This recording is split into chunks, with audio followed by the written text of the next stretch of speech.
Taip, šiais mokslo metais nuo spalio vidurio šildymą perėmė Marijampolės šilumos tinklai, atvažiavo keletas žmonių, susipažinom, įvertino situaciją, paaiškino,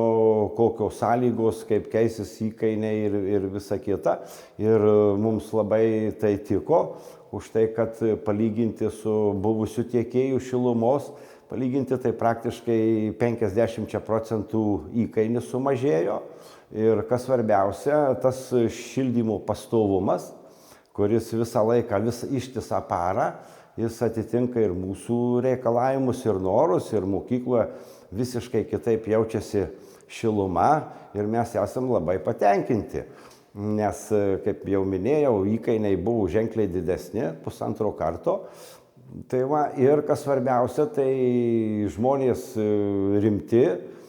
kiek su diduma praktiškai beveik niekad neteko susidurti, jie tik ateidavo, nurašydavo skaitliuką, o čia atvažiuoja pastoviai inžinierius, įvertina situaciją ir kadangi, kad ir šįmet labai šalta žiema buvo, ypatingai sausis vasaris,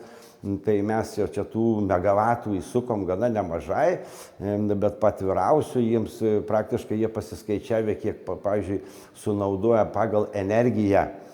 kuro, jie paskaičiavo, kad mes lyg ir pas mus gali būti net ir skaitliukas blogas, tai jie net įvertinę šitą situaciją, net pakeitė skaitliuką savo, nes jiems sako, čia kažkas tai yra negerai.